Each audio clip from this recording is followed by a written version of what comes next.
Many years ago, also I had a very bad head-on collision, okay? And the woman in front who heard the car accident, when she looked up into her mirror to see what the sound was, she saw me flying over the other car, okay? And so that meant I went through the windscreen, over the steering wheel. Now, if you think about that, I mean, I've told the story many times. One day I told this story sitting in the passenger seat of a car, and I looked at that and I said, it's impossible. It's absolutely impossible that you can have a car accident like this, fly through the windscreen, over the steering wheel, and not be hurt, okay? But I did have a little pain in my back. I couldn't sit like this for a long time, couldn't watch television, couldn't run or anything like that, okay?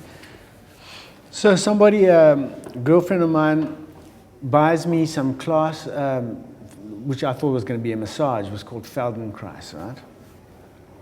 She takes me there. I had supposed to have 7 treatments. I only had 4 because I thought it was a lot of nonsense, you know, like Malibu, Los Angeles, New Age nonsense. But I only went 4 times, and I never had pain since then. And one of the things that this woman was telling me to do is she told me what was wrong with my body. She showed me in the X-ray what was wrong with the body and where the pain was coming from. And she told me to visualize every day like some growth activity. Like if I can't imagine the bones growing or the cartilage growing, I should just imagine some creepers, you know, like beans and stuff, you know, vegetables and stuff just growing there. Never had any pain since, eh?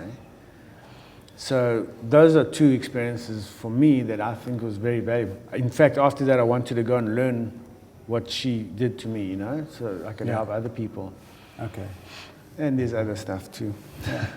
Okay, that was already, we got to talk about your music also, but this is maybe more or less also in the music. This is maybe a way of life for you? Yeah, it's medicine, music. Medicine speak is my lyrics. And I used to call it dream speak because I don't write my lyrics, you know. I just sing, and then afterwards I write down what I sang, you know. But on this album it's a bit more conscious, but it's medicine music. It's music that, you know, in South Africa I saw this happen. The media was, when I lived there, it was apartheid, right? And we were very responsible for bringing together large communities of young people around the music, you know? And this was through the message, because I was living with black folk in the music, you know, learning to play music with them, hiding in the townships where white people were not allowed to go. In one time I was the only white guy for 500 miles radius, you know? And I met the Zulu and the Xhosa guy, and I saw that there were different people, different types of people.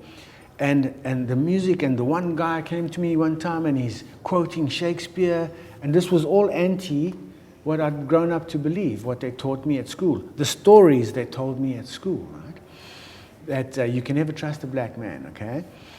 The story of Dingaan, the Zulu chief who invited the pioneers to come to dinner and have a party, and at the peak of the party he whistles and all the Zulus take the women and children and club them to death. This you learn as a very young kid in South Africa at school, so you get the story in the brain, right? And so as also, I was... Also again, the power of the brain. Then. Yeah, and so then you start treating black people this way, and you hold them in a light, right? And then there cannot be harmony in that community, right? But once I started through music, you know, there were some amazing musicians in Africa, and I was like, oh man, I want to learn what you... And I would sneak into the townships and live with them, and I discovered a whole other society there. And so I wanted to tell my friends about that. I wanted my friends, because now the white kids could have this experience, right? And so through that, I started meeting revolutionaries who were working on the revolution in South Africa, and they would start telling me, look, this is what's happening. This is what's happening in the education system.